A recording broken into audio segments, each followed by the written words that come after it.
மத்தேயு சுவிசேஷம் 7ஆம் அதிகாரம் 25ஆம் வசனம் படிப்போமாக.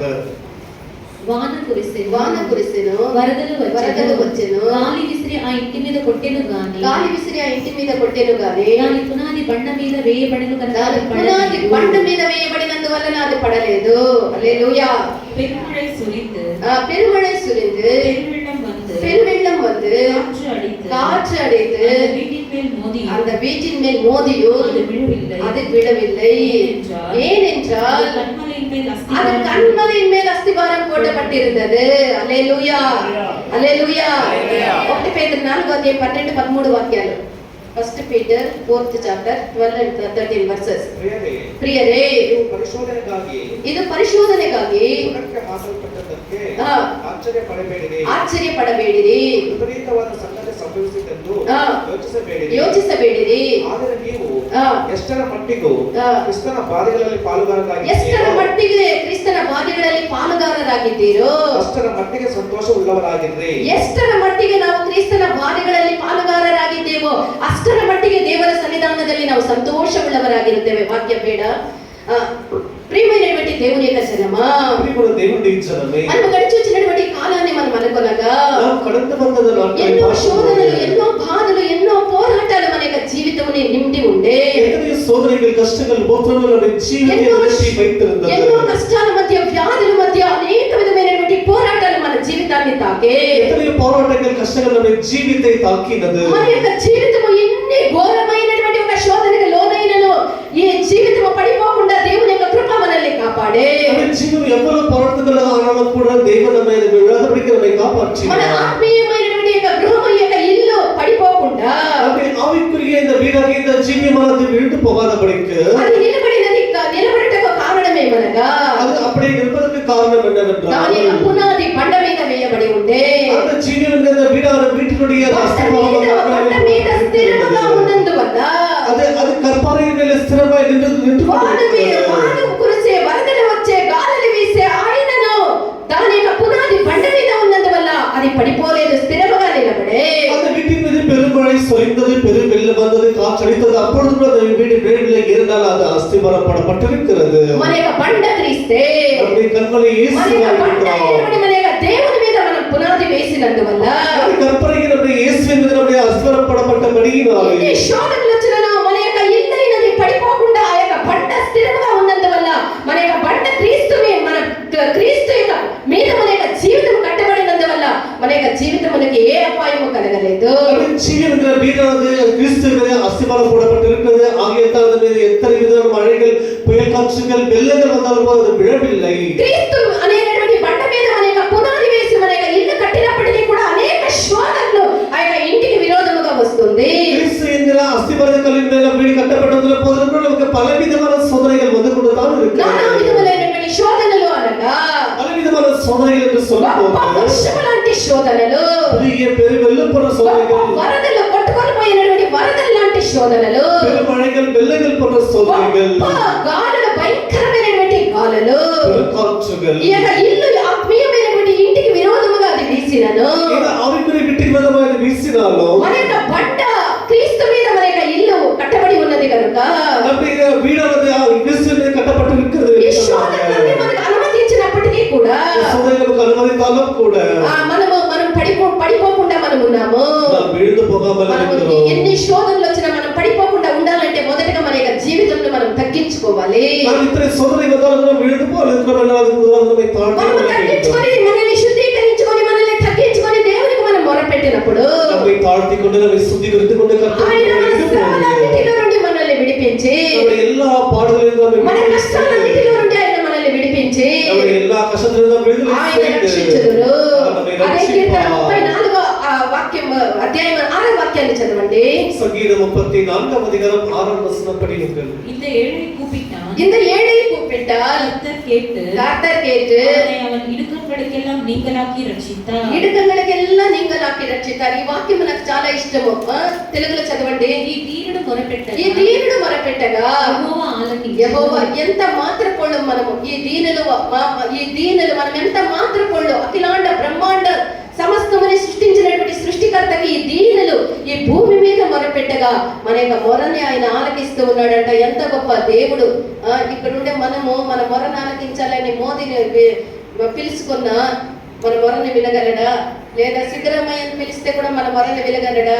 ఇక్కడ ఉండేటువంటి పెద్ద వ్యక్తులను పిలిస్తే వినగలరా? అయితే ఈ దీనులు దేనికి పనికిరానటువంటి యొక్క దీనులు మొరపెట్టగా దేవుడు ఎంత గొప్ప దేవుడు ఆయన ఆలకిస్తూ ఉన్నాడంటే మనము ఎంత గొప్ప దేవుడు మన మీద ఎంత ప్రేమ பெட்டி ఉన్నాடோ చూడాలి. பாருங்கள், தேவனவர் இந்த பூமியில் வானத்தை எல்லாவற்றையும் படைத்த தேவனவர் அவ்வளவு பெரிய தேவனவர் இந்த ஏழை நாம் கூப்பிடும் போது அவர் எவ்வளவு நமக்கு செவி கொடுத்து நமக்கு இறங்கி வருகிறவராய் இருக்கிறார். మన యొక్క జీవితం పైన అనేక విధములైనటువంటి గాలులు, పెనుగాలులు, వరదలు, వానలు, భయంకరమైనటువంటి తుఫానులు అన్ని కూడా మన యొక్క గూడారమునకి విరోధముగా వీసినను. మన జీవన వీడికి విరోధமாக పలవిధమైన పెరుమழைகள், పెరువెள்ளங்கள், పెరుకాற்றுகள் వీసినాலும் కూడా ఇవన్నీ కూడా మన యొక్క జీవితానికి విరోధంగా లేసినటువంటి శోధనలై ఉన్నవి. ఇవన్నీ మన జీవితానికి విరోధമായി எழும்புகிற சோதனைகளாய். యోబు యొక్క జీవితాన్ని గురించి మనం చూసినట్లయితే యోబుకి సోదరుని గురించి మనం చూస్తే అతడు ఒక యథార్థవంతుడుగా కనబడుతూ ఉన్నాడు.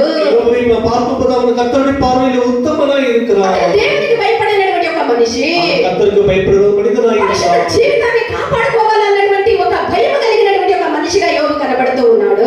పరిశుద్ధమైన జీవితాన్ని కాపాడుకోవాల వేడుకన్న ఒక భయభక్తులు పరిశుద్ధ జీవితానికి మాత్రమే కాకుండా తన పిల్లలకు కూడా పరిశుద్ధ జీవితాన్ని గురించి తన పిల్లల పట్ల కూడా జాగ్రత్త కలిగినటువంటి ఒక మనిషి. அவன் தேவனுக்கு பயப்பட மாத்திரமே இல்லாம தன்னுடைய பிள்ளைகள் கூட கர்த்தருக்கு பயந்து ஜீவிக்க வேண்டும் என்ற உத்தமனாய் இருக்கிறார். అటువంటి దేవునికి భయపడి అంతగా జీవించినటువంటి మనిషిని కూడా సైతాను వదిలిపెట్టేనా? అவ்வளவாய் కర్తருக்கு பயந்து జీవిత அந்த యోబుவை கூட சாத்தான் விட்டு வைத்தானா? యోబు యొక్క యథార్థతను సైతాను శోధించే. యోబుని ఉత్తమத்தை సాతాన్ శోధించాడు. యోబుకి సైతాను ఇచ్చినటువంటి యొక్క శోధనలు, వచ్చినటువంటి వానలు, వరదలు, గొప్ప గాలులు, చెప్ప శక్యము కానంత బాధ, చెప్ప శక్యము కానంత వేదన, చెప్ప శక్యము కానంత నష్టాన్ని యోబు జీవితానికి సైతాను కలిగించే. யோபு ஜீவன வீட்டுக்கு விரோதமாக எத்தனை சொல்ல முடியாத அளவுக்கு அத்தனை சோதனைகள், பலவிதமான கஷ்டங்கள், உபத்திரவங்கள் எல்லாமே வந்தது. యోబు ఒకటో అధ్యాయం చదువుకుంటే ఇప్పుడు టైం లేదు. యోబు முதலாம் அதிகாரம் படித்துக் கொள்ளுங்கள். ఒక దినము తన యొక్క పిల్లలందరూ చనిపోయినటువంటి వదంతి యోబు వినే. ஒரே நாளில் தன்னுடைய பிள்ளைகள் எல்லாருமே மரித்து போனதான செய்தி கேள்விப்பட்டார். యోబు ఒకటో అధ్యాయం 18, 19 వాక్యాలు చదువుకోండి. యోబు முதலாம் அதிகாரம் 18, 19 తన యొక్క పిల్లలందరూ కూడా ఒకే దినమున తన యొక్క పిల్లలందరూ కూడా చనిపోయింది. ஒரே நாளில் தன்னுடைய பிள்ளைகள் எல்லாருமே மரித்து తన போனார்கள். యొక్క ఆస్తంతా కూడా కోల్పోయే. ஆசி எல்லாவற்றையும் இழந்து ఎంతో விட்டார். ధనవంతుడు, గొప్ప సంపన్నుడుగా ఉండి అన్నీ కూడా కోల్పోయే. எவ்வளவு ஆஸ்தி பலனாக இருந்தா இந்த யோபு எல்லாவற்றையும் இழந்து விட்டார். ఎంతో విపరీతమైనటువంటి సంఘటనలు యోబు యొక్క జీవితంలో జరిగాయి. பாருங்கள், எவ்வளவு எதிர்பாராததான காரியங்கள் நடந்து விட்டது யோபு అంత సంపన్నుడుగా ஜீவிதத்தில். నీతితో తన నేతితో తాను కడుక్కునేటువంటి యోబు, అంత సంపన్నుడుగా ఉండేటువంటి యోబు ఇప్పుడు అన్ని కోల్పోయి ఏమీ లేని వాడుగా ఉన్నాడు. எவ்வளவு பெரிய ஐஸ்வரனா இருந்தான் யோபு சொன்னால் தன்னுடைய நெய்யினாலே தன்னுடைய பாதங்களை கழுவினனா இருந்தால் ஆனால் இப்பொழுது எல்லாவற்றையும் எழுந்து விட்டிருக்கிறார்.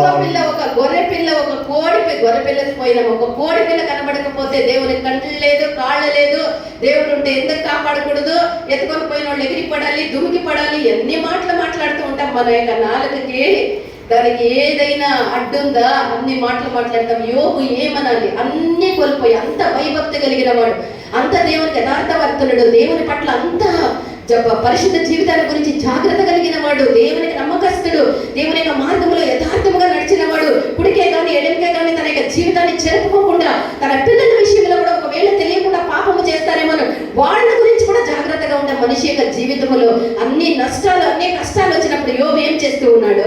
பாருங்கள், நமக்கு ஒரு சிறிய கோழி குஞ்சு, ஒரு ஆட்டுக்குட்டி ஏதாவது காணாமல் போனால், தொலைந்து போனாலே கர்த்தருக்கு கண்கள் இல்லை, அவருக்கு இது இல்லை, அவருக்கு தெரியவில்லை என்ற அவிதமாக எவ்வளவு முறுமுறுக்கிறோம். ஆனால் யோபு எவ்வளவு ஐஸ்வர்யனா இருந்தார். அவருக்கு எத்தனை மிருகஜீவங்கள், எத்தனை விளையாட்கள், எத்தனை பிள்ளைகள், அவருடைய ஆஸ்தியில் ஏராளமாக இருந்தது. எல்லாமே ஒரே எல்லாவற்றையும் ஒட்டுமொத்தமாக எழுந்து போனார். அப்படிப்பட்ட எல்லாவற்றையும் எழுந்து போன நேரத்தில் யோபு அவர் செய்தது என்னவென்றால் அவர் சாஷ்டாங்கமாய் வணங்கி பணிந்து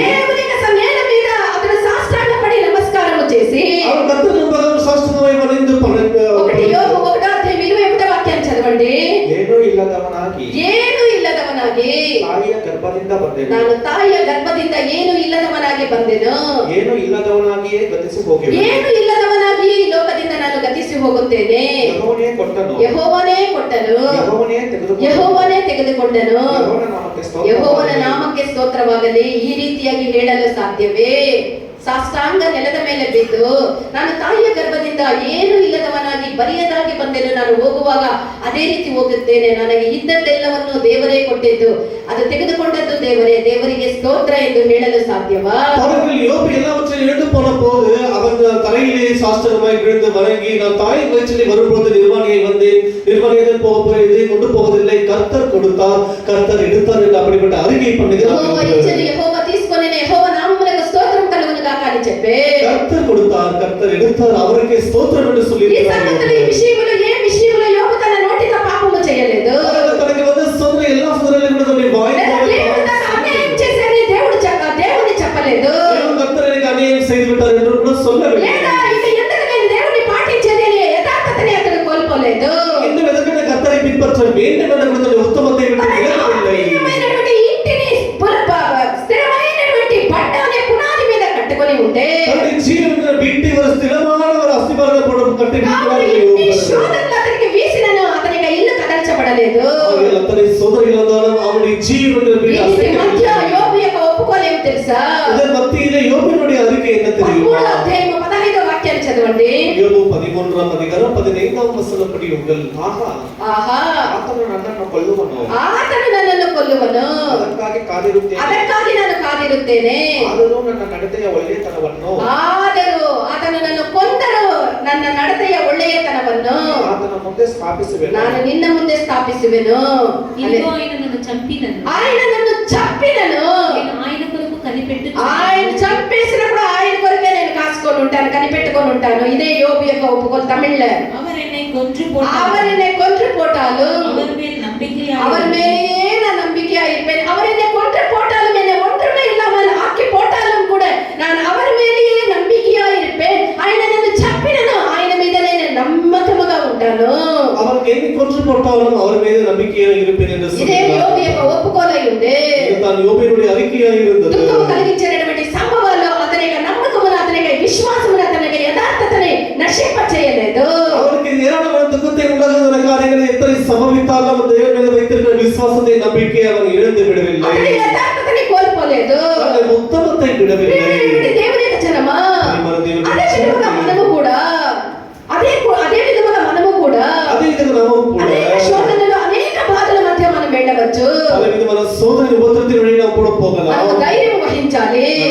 ఇప్పుడు మనం వాక్యాలు విన్నారు కదా, డాక్టర్లే ఏమే చెప్పినను నా యొక్క దేవుని యొక్క వార్తే, భయపడవద్దు అని దేవుని యొక్క వార్త ఆ భయానికి కారణమైనటువంటి సమస్త సమస్యల్ని పరిహరించనని విశ్వాసముగా ఈ విధముగా ఆ యొక్క పోరాటాన్ని జయించినో మనము కూడా శోధనలో అదే విధమైనటువంటి విశ్వాసము కలిగి ఉండాలి. அவர்கள் இப்போது சாட்சியை சொல்லி கேட்டிருக்கிறோம். தேவனுடைய வார்த்தை அவர்களை பயப்படுத்த சொல்லும்போது டாக்டர் சொன்ன எந்த ஒரு காரியங்களும் அவர்கள் சம்பவிக்காமல் எல்லாவற்றையும் அவர்கள் முன்னேறி வந்திருக்கிறார்கள். ఈ యొక్క శోధనలో మన యొక్క యథార్థతని మనం వదిలిపెట్టకూడదు, మన యొక్క హృదయమైనది యథార్థతని వదిలిపెట్టకూడదు. சோதனையின் வேளையிலே நம்முடைய உத்தமத்தை கற்றைப்படுத்தின அந்த பயத்தை விட்டுவிடக் கூடாது. కేవలం ఈ లౌకికమైనటువంటి ఆశీర్వాదముల కొరకు మాత్రమే మనం దేవుని వెంటాడకూడదు. பெரும் கர்த்தருக்கு இந்த பூமிக்குரிய ஆசீர்வாதங்களின் தேவைக்கு மாத்திரம் தேவனை ఈ தேடக்கூடாது. లౌకికమైనటువంటి ఆశీర్వాదముల కొరకు మాత్రమే మనం దేవుని నమ్మి విశ్వసించి ఆయన మనం వెంబడించిన ఎడల இந்த பூமிக்குரிய ஆசீர்வாதங்களுக்கு மாத்திரம் கர்த்தரை நாம் விசுவாசித்து தேடுவோம் என்று சொன்னார். మన యొక్క జీవితంలో ఇటువంటి శోధనలు మనకు వచ్చినప్పుడు நம்முடைய జీవితంలో இப்படிப்பட்ட சோதனைகள் வரும்போது స్థిరంగా ఉండలేము. நாம் திடமாக இருக்க మన యొక్క ఇల్లు కదల్చబడి అది కూలిపోతుంది. நம்முடைய జీవితంలో వీడలంతా అసికపట్టి ఈ లోకము మట్టుకు మనం దేవుని నమ్మిన ఎడల, இந்த உலகத்துக்கு மாத்திரம் கர்த்தரை நம்பினோம் ఈ என்று లోకమైన சொன்னார். ఆశీర్వాదముల కొరకు మాత్రమే మనం దేవుని వెంబడించిన ఎడల, இந்த உலக ஆசீர்வாதங்களுக்கு மாத்திரమే நாம் தேவனை நம்பினோம் என்று శోధన சொன்னார். సమయంలో మనం యథార్థముగా మనం ఉండలేము. நம்முடைய சோதனை வேளையிலே நாம் கர்த்தருக்கு உத்தமமா இருக்க మన యొక్క மாட்டோம். ఇల్లు స్థిరముగా ఉండలేదు. நம்முடைய జీవితంలో వీడు నిద్రపడమా இருக்காது. 1 కొరింథీయులు 15వ అధ్యాయం 19వ వాక్యాన్ని చదవండి. 1 కొరింథీయులు 15వ అధ్యాయం 19వ వచనం படியுங்கள். ఈ జీవిత కాలము మట్టుకే మనము క్రీస్తునందు నిరీక్షించేవారు, ఈ జీవిత కాలము మట్టుకే మనము క్రీస్తునందు నిరీక్షణ ఉంచిన ఎడల మనుషులందరికంటే దౌర్భాగ్యులమై ఉండు. మనుషులందరికంటే మనం దౌర్భాగ్యం. ఈ లోక మట్టుకు మనం దేవుణ్ణి నమ్మిన ఎడల నాకు బాగా ఆరోగ్యం ఈ స్వామి, ఐశ్వర్యం ఈ స్వామి, నేను అనుకున్నదంతా చేయి స్వామి, నేను నీ బిడ్డగా ఉంటానని ఈ లోక జీవితాల కొరకు మాత్రమే మనం క్రీస్తుని నమ్మిన ఎడల మనం అందరి మనుషుల కంటే దౌర్భాగ్యముగా ఉండుము. பாருங்கள், இன்னைக்கு மாத்திரமே இந்த பூமிக்குரிய காரியங்களுக்கு மாத்திரமே கர்த்தரை தேடினோம் என்று சொன்னால் மற்ற எல்லாரையும் பார்க்கிறோம் பரிதபிக்கப்பட ஒரு நிலைமையில் రోమా 8వ అధ్యాయం 36వ వాక్యం నుండి 39వ చూసినట్లయితే ரோமர் 8ஆம் அதிகாரம் 36 இலிருந்து 39 வரை படிப்போம் என்று சொன்னால் ఎవరైనా ఒక கிறிஸ்துவின் அன்பை விட்டு நம்மை பிரிப்பவன் யார்? கிறிஸ்துவின் அன்பை விட்டு நம்மை பிரிப்பவன் யார்? உபத்திரவமோ, வியாகுலமோ, பசியோ, நிர்வாணமோ, நாசமோசமோ, பட்டயமோ, எல்லாவற்றிலேயும் நாம் நம்மில் அன்பு கூறுகிறவர்களாலே முற்றும் ஜெயம் கொள்ளவர்களாய் இருக்கிறோமே. హల్లెలూయా. పౌలు చెప్పినప్పుడు ఏమంటూ ఉన్నాడు? క్రీస్తు యొక్క ప్రేమలో నేను ఎడబాపువారు ఎవరు? கிறிஸ்துவின் அன்பை விட்டு பிரிப்பவன் తప్పికైనను, నిర్వాణమైనను, వ్యాధైనను, నాశమైనను, మోసమైనను, చెరసాలైనను ఏదైనా సరే దేవుని యొక్క ప్రేమ నుండి నన్ను ఎడబాపగలదా అని అడుగుతూ ఉన్నాడు. பசியோ பட்டினியோ நிர்வாணம் உபத்திரவம் வியாகுலமோ எப்படிப்பட்ட சிறைச்சாலையோ இது வந்தாலும் கூட கர்த்தருடைய அன்பை விட்டு என்னை பிரிப்பவன் யார் என்று சொல்கிறார். దేవుని వెంబడించిన ఎడలా நம்முடைய உண்மையான அன்போடு கர்த்தரை தேடுவோம் என்று ఎటువంటి శోధన వచ్చినను எப்படிப்பட்ட சோதனை வந்தாலும் దేవుని యొక్క కృప మనల్ని కాపాడుతుంది. அவர் கிருபை நம்மை காப்பாற்றும். ఎటువంటి పోరాటం వచ్చినా దేవుని యొక్క కృప మనకి విడుదల దయచేస్తుంది. எப்படிப்பட்ட போராட்டம் வந்தாலும் கர்த்தருடைய கிருபை நமக்கு விடுதலை செய்யும். అవసరమైనను దేవుని యొక్క కృప మనకి అది అనుగ్రహిస్తుంది. எப்படிப்பட்ட தேவை இருந்தாலும் தேவனுடைய கிருபை நமக்கு அதை శోధనలు వచ్చినప్పుడు మనం అధైర్యపడవచ్చును. சோதனை வரும்போது நமக்கு நம்ம அதைரியப்படலாம். అనేక సందర్భాల్లో వచ్చేటటువంటి శోధనలో మనకు అధైర్యం వస్తుంది. பயங்கரமான சோதனை வரும்போது நமக்கு பொதுவாக பயம் ఈ வரும். విశ్వాస మార్గంలో నేను ముందుకు సాగగలనా? நாம் எப்படி பயந்தாலும் அந்த விசுவாச ஜீவிதத்தில் முன்னேறி ఈ செல்ல విశ్వాస முடியும். జీవితంలో ఆఖరి వరకు నేను విశ్వాసంలో నిలబడగలనా? விசுவாச ஜீவிதத்தில் கடைசி வரைக்கும் நிற்க ఈ முடியுமா? శోధనలో దేవుడు నా చేయి పట్టుకొని ఉన్నాడా, వదిలిపెట్టి ఉన్నాడా? இந்த சோதனை வேளையிலே கர்த்தர் இந்த கரத்தை பிடித்திருக்கிறார், விட்டு இருக்கிறாரா? బయట పడతానా? నా కుటుంబం బతికి బయట పడుతుందా? నా పిల్లల్ని కడ చేర్చదనా? నా భవిష్యత్తు బాగుంటుందా? నా జీవితం బాగుంటుందా? నా ఆరోగ్య పరిస్థితులు బాగుంటుందా? ఇలాంటి అనేక ప్రశ్నలు మనల్ని అడగవచ్చు. இந்த சோதனை ஜீவியம் என்னுடைய குடும்பம் என்ன தப்பி வெல்ல முடியுமா, அல்லது என்னுடைய குடும்பம் என்னுடைய எதிர்காலம் எல்லாமே தப்பித்து பிழைக்குமா என்று நாம் பலவிதமான கேள்விகள் கேட்டுக்கொண்டிருக்கிறோம். అనేక సందేహాలు, అవిశ్వాసము సైతాను మన మనసులో తీసుకొని వస్తాడు. பல சந்தேகங்கள் அவிசுவாசத்தை சாத்தான் நம்மை கொண்டு வருவான். ఆయనను మన విశ్వాసం మన దేవుని పైన ఉండాలి. அவருடைய விசுவாசம் தேவன் నా దేవుడు అల్ఫా ఒమేగా అయి ఉన్నాడు. என்னுடைய தேவன் அவர் அல்பாவும் இருக்கிறார். ఆయన ఆదియు అంతమునై ఉన్నాడు. ஆதியும் அந்தமும் ఆయన మొదటివాడు కడపటివాడనై ఉన్నాడు. அவரை முடிவும் தோற்றமாய் మన இருக்கிறார். విశ్వాసమునకు కర్తయు దాన్ని కొనసాగించువాడు ఆయనే. விசுவாச தோற்ற முடிக்கிற அவராய் మనలో இருக்கிறார். ఆరంభించినటువంటి యొక్క సత్క్రియని మహిమలో ముగించడానికి ఆయన శక్తిమంతుడు. தொடங்கிய நற்கிரியை முடிக்கிறவருமாய் தேவனாய் ఇలాంటి இருக்கிறார். విశ్వాసముని మన యొక్క శోధనలో మనం కట్టి లేపాలి. இந்த சோதனை மத்தியில் நம்முடைய விசுவாசத்தை கட்டி మన எழுப்ப శోధనలో ఇలాంటి ఒక విశ్వాసము నమ్మిక దేవుని మీద ఉండాలి. நம்முடைய சோதனைகளை இப்படிப்பட்ட நம்பிக்கை கர்த்தர் மீது வைக்க యూదా வேண்டும். 24:25 వాక్యాలు చదవండి. యూదా 24:25 వాక్యాలు. తొట్టిల్లకుండా మిమ్మల్ని కాపాడుటకు, తొట్టిల్లకుండా మిమ్మల్ని కాపాడుటకు, మహిమ ఎదుట ఆనందంతో మిమ్మల్ని నిర్దోషంగా నిలువబెట్టుటకును, తొట్టిల్లకుండా మనల్ని కాపాడడానికి మహిమలో ఆయన్ని నిలబెట్టడానికి ఆయన శక్తివంతుడని యూదా అపోస్తలుడు రాస్తూ ఉన్నాడు. பாருங்கள், நம்முடைய சோதனை வேளையில் எல்லாவற்றும் தேவன் நம்மை நிர்ணய செய்வர வல்லவராய் இருக்கிறார் என்று ఆయన ప్రియమైన వాళ్ళ తొట్టిల్లకుండా కాపాడుటకును, நம்மை முழுவதும் காப்பாற்றும்படியாக మహిమలో తన యొక్క సాన్నిధ్యంలో మనల్ని నిర్దోషులుగా నిలవబెట్టుటకును, அவரை மகிமையில் நம்மை மாசற்றவர்களாய் குற்றமற்றவர்களாய் நிற்கும்படியாக మన దేవుడు శక్తిమంతుడు. நிர்ணய செய்யும்படியாக మన దేవుడు నమ్మకస్తుడై ఉన్నాడు. தேவன் உண்மையுள்ள தேவனாய் దేవుని இருக்கிறார். సంపూర్ణంగా మనం నమ్మి, அவரை முழுவதுமாக நம்மை நம்பி సందేహం లేకుండా సంపూర్ణంగా నమ్మి మనల్ని ఆయన చేతికి అప్పగించాలి. எவ்வளவு சந்தேகப்படாமல் முழுவதுமாய் நம்மை நம்பி ఈ அவரை ஒப்புக்கொடுக்க లోకములో வேண்டும். మనం జీవించేటువంటి యొక్క కాలము వరకు మాత్రమే ఈ యొక్క శోధనలు, వేదనలు, இந்த பூமியில் வாழும் வரைக்கும் தான் நமக்கு சோதனைகள் ఈ வேதனைகள் இருக்கும். లోకములో మనం జీవించే వరకు అడుగడుగుకే మనకు శోధనలు మనకు రావచ్చు. இந்த பூமியில் வாழும் வரைக்கும் தான் நமக்கு சோதனைகள் வரும். అనేక శ్రమలు అనుభవించే మనం దేవుని యొక్క రాజ్యంలో ప్రవేశించాలి. எல்லா பாடுகள் பத்தி தான் நம்ம தேவனுடைய ராஜ்யத்துக்கு போய் பிரவேசிக்க முடியும். అపొస్తలుల కార్యములు 14:22 వాక్యములో మనం చూసినట్లయితే, அப்போஸ்தலர் நடபடிகள் 28ஆம் வசனம் படிக்கும்போது 14వ అధికారం 22వ వచనం. சீஷனுடைய மனதை திடப்படுத்தி ఆ, விசுவாசத்திலே நிலைத்திருக்கும்படி ஆ. அவர்களுக்கு புத்தி சொல்லி ஆ. நாம் அநேக உபத்திரவங்களின் வழியாய் தேவனுடைய ராஜ்யத்தில் అనేక ఉపద్రవముల మధ్య అనేక ఉపద్రవముల వழியாக మనం దేవుని రాజ్యத்திலே ప్రవేశించబడి పలు శోధనల ఉపద్రవముల ద్వారానే మనం దేవుని యొక్క రాజ్యంలో ప్రవేశించాలి. பல உபத்திரவத்தின் மத்தியில் தான் நம்ம கர்த்தருடைய ராஜ்யத்தில் பிரவேசிக்க முடியும். కీర్తనకర్త 46వ కీర్తన మొదటి 2-3 వాక్యాల్లో చెప్పినట్లు, సంగీతకారన ఈ పుస్తకం 46ஆம் அதிகாரம் முதல் 2 வசனங்களை படிக்கும்போது 2-3 వాక్యాలు మనం చూస్తే 2 முதல் 2 వచనాలు படிக்கும்போது భూమి మార్పు నొందినను, సముద్రంలో పర్వతము నాడి సముద్రమున కొండలు మునిగినను, జలములు ఘోషించు వాటి జలములు ఘోషించినను, నురుగు కట్టినను, ఆ నురుగు ఘోషించి నురుగు కక్కినను, ఆ పొంగునకు పర్వతముల కదిలి, ఆ పొంగులకు పర్వతములు కదిలినను, మనము భయపడము. హల్లెలూయా. ఎన్ని లోకములో ఎన్ని మార్పులు వచ్చినా, మన శరీరంలో ఎన్ని మార్పులు వచ్చినా, పరిస్థితుల్లో ఎన్ని మార్పులు వచ్చినా, ఏది వచ్చినా, సునామీ వచ్చినా, కరోనా వచ్చినా, ఏది వచ్చినా, భయంకరమైనటువంటి ఏ కార్యాలు వచ్చినా మనము భయపడనక్కరలేదు. பாருங்க, இந்த பூமியில எப்படிப்பட்ட மாறுதல் உண்டானாலும், சமுத்திரத்திலே மாறுதல் உண்டானாலும், பூமி அதிர்ச்சிகள் உண்டாலும், ஜலங்கள் கொந்தளித்து வந்தாலும் கூட நமக்கு எதற்கு பயப்பட வேண்டிய அவசியம் ఎందుకు இல்லை. మనము భయపడనక్కరలేదు అంటే, எதுக்கு நாம் பயப்படக்கூடாது என்று சொன்னால், ప్రజలైనటువంటి మన కొరకు దేవుడు సముద్రాన్ని రెండుగా చీల్చేదానికి ఆయన శక్తిమంతుడు. ஜனங்களுக்காக தன்னுடைய அந்த சமுத்திரத்தை இரண்டாக பிளந்த தேவனாய் இருக்கிறார். యోర్దానుని పాయలుగా చేసేదానికి ఆయన శక్తిమంతుడు. அவர் யோர்தானை பாதியை இரண்டாக பிளந்த தேவனாய் ఆయన இருக்கிறார். అద్భుత ఆశ్చర్య కార్యాలు చేసి తన పిల్లల్ని కాపాడేదానికి ఆయన శక్తిమంతుడు. அவர் அற்புதமான ஆச்சரியமான காரியங்களை செய்து தன்னுடைய ஜனங்களை ఆయనకి காப்பாற்றுகிறார். అసాధ్యమైనది ఏదీ లేదు. அவராலே கூடாத காரியம் ஒன்றும் இல்லை. ఇర్మియా 32వ అధ్యాయం 27వ వాక్యాన్ని చదవండి. எரேமியா 32వ அதிகாரம் 27వ వచనం படிப்போமாக. త్వరగా. నేను యెహోవాను, నేను యెహోవాను, సర్వ శరీరులకు దేవుడు, నేను యెహోవాను, నేను సర్వ శరీరులకు దేవుడను. అసాధ్యమైనది ఏదైనా అసాధ్యమైనది ఏదైనా ఉన్నదా? మనమందరం దేవుడు అడుగుతూ ఉన్నాడు, నాకు అసాధ్యమైనది ఏదైనా ఉన్నదా? என்னால செய்யக்கூடாத காரியம் ஏதாவது இருக்கிறதா என்று கேட்கிறார். దేవుని యొక్క బిడ్డ, నువ్వు ఒప్పుకోలు చేస్తూ కాక, అవును ప్రభువా, నీకు అసాధ్యమైనది ఏదీ లేదు, నేను విశ్వసిస్తూ ఉన్నానని చెప్పదువు కాక. మన దేవుని பிள்ளை நீ அறிக்கை பண்ணாத ஆம் கர்த்தாவே உம்மாலே செய்யக்கூடாத காரியம் அதிசயமான காரியம் ஒன்றும் இல்லை என்று சொல்வாயாக. దేవుని యొక్క బిడ్డ, నీ జీవితంలో గొప్ప వరదలు వచ్చినను, ஆகியதால் என்னுடைய பிள்ளையுடைய ஜீவிதத்தில் பெரிய அபிஷேக உபத்திரவங்கள் வந்தாலும், గొప్ప వర్షమే కురిసినను, பெரிய மழை போன்ற சோதனைகள் வந்தாலும், గాలులే వీసినను, பெருங்காற்றல் போன்ற சோதனைகள் வந்தாலும், దిగులుపడవద్దు, కలవరపడవద్దు. கலங்க வேண்டாம், திகைக்க నీ வேண்டாம். మనసును స్థిరపరచుకొని దృఢముగా నిలిచి ఉండు. நீ மனதை திடப்படுத்திக் கொண்டு நீ திடமாய் நிற்பாயாக. ఇక దేవుడు నీ కొరకు క్రియ చేయుదురు. தேவன் உனக்காக கிரியை செய்வார். నీకు ఏ శోధన, నిన్ను ఏ హాని నిన్ను కలిగించజాలవు. உனக்கு எந்த சோதனை எனக்கு தீங்கு செய்ய முடியாது. యెషయా 43 రెండవ వాక్యములో ఆయన వాగ్దానం చేసినట్లు, ஏசாயா 43వ அதிகாரம் 2వ వచనంలో அவர் వాగ్దానం சொன்ன విధமாக, నీవు జలంలోబడి దాటునప్పుడు ఆ. నేను నీకు తోడైయుందును, తోడైయుందును. జలంలోబడి వెళ్ళినప్పుడు అవి నీ మీద ఈ విధముగా వాగ్దానం చేసిన దేవుడు, వాక్కు మారినటువంటి దేవుడు, సదా మనతో కూడా ఉండేటువంటి దేవుడై ఉన్నాడు.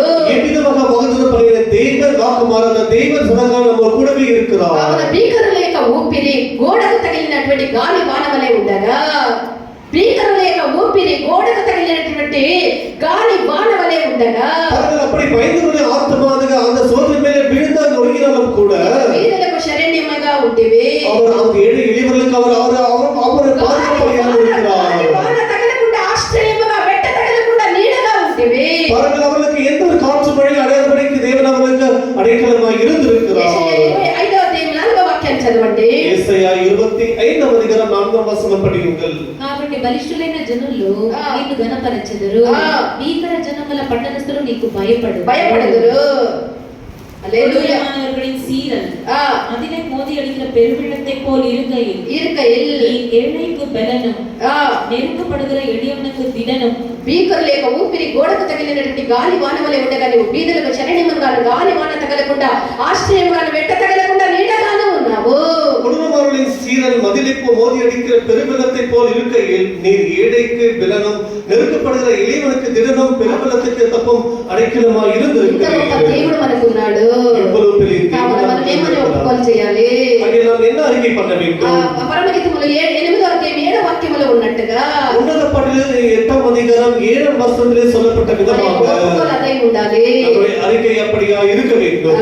అగాధ సముద్ర జలము అగాధ సముద్ర జలములు ప్రేమను ఆర్పజాలదు. ప్రభువా, అగాధ సముద్ర జలములు నీ పైన ఉండేటువంటి నా యొక్క ప్రేమను ఆర్పగలదా? ప్రభువా, ఏది ఆర్పజాలదు? అంత ప్రేమ నేను నిన్ను ప్రేమిస్తూ, అలాంటి ఒక ప్రేమతో నేను ప్రేమిస్తూ ఉన్నామని మనం చెప్పువారముగా ఉందము గాక. திரளான தண்ணீரானது நேசத்தை அவிக்க மாட்டாது. ஆகையால் கர்த்தாவே, நானும் கூட அப்படிப்பட்ட நேசத்தை ஒரு வைத்திருக்கிறேன் என்று நாம் சொல்லுவோம். ఆ విధముగా ఒప్పుకోలు చేస్తే నీ దేవుడు ఏమని వాగ్దానం చేస్తూ ఉన్నాడు అంటే, நீ அப்படி அறிக்கை பண்ணுவா என்று சொன்னால் தேவன் உனக்கு என்ன வாഗ്ദാനം செய்வார் என்று சொன்னால், 54 యెషయా 54 11వ వాక్యాన్ని చదవండి. ஏசாயா 54వ அதிகாரம் 11వ வசனம் படியுங்கள். சிறுமைப்பட்டவளே సిరుమై పట్టవడే, பெருங்காற்றில் அடிபட்டவளே పెరుగాచిలే అడిపట్ట தேற்றப்பட்டவளே தேற்றரவற்றவளே தேற்றவற்றவளே இதோ நான் உன் கல்லுகளை பிரகாசிக்கும்படி வைத்து நீல ரத்னங்களை உனக்கு உன் அஸ்திபாரமாக்கி உன் பலகணிகளை படிக்கும் உன் வாசல்களை மாணிக்க கற்களும் உன் மதில்களை எல்லாம் உச்சிதமான கற்களும் ఆకువేన్ ప్రయాసపడి గాలివాన చేత కొట్టబడి ప్రయాసపడి గాలివానల చేత కొట్టబడి ఆదరణ లేక ఉన్నదానా నీలాంజనములతో నిన్ను కట్టు నీలాంజనములతో నిన్ను కట్టుదును నీలములతో నీ పునాదులను వేయి నీలములతో నీ పునాదులు వేయుదును. ఈ విధముగా దేవుడు మనల్ని ప్రయాసపడి గాలివానల చేత కొట్టబడి ఆదరణ లేక ఉన్నదానా నీ జీవితాన్ని నేను కడతాను, నీలాంజనములతో కట్టి నిన్ను ఆశీర్వాదకరముగా నేను మారుస్తానని దేవుడు సెలవిస్తూ ఉన్నాడు. சிறுமைப்பட்டவளே, பெருங்காற்றில் அடிபட்டவளே, இவ்விதமாய் இருக்கிற உன்னை கர்த்தர் விதமாய் உன்னை கட்டி எழுப்பி உன்னை அவிதமாக பலவிதமான வெளியேறப்பட்ட கற்களை மீண்டும் கட்டுவேன் என்று கர்த்தர் சொல்கிறார். గోడని మరలా కట్టి ఆయన మహిమగా మార్చేదానికి ఆయన శక్తిమంతుడు నమ్మి మనం సమర్పించదుము గాక. விழுந்து போன நம்முடைய பதில்களை மீண்டுமாக அவர் கட்டி எழுப்புவார் என்ற நம்பிக்கையுடன் நம்ம கர்த்தருக்கு நம்ம ఈ యొక్క లోకములో ఏమీ లేకుండా ఒక రోజు గతించిపోయినటువంటి యొక్క లోకములో శాశ్వతుడైనటువంటి దేవుడు మన యొక్క దేవుడు మాత్రమే. இந்த அழிந்து போற உலகத்திலே நமக்கு எல்லாமே அழிந்து போறோம், நம்ம கர்த்தர் జీవితాన్ని కట్టి ఆశీర్వాద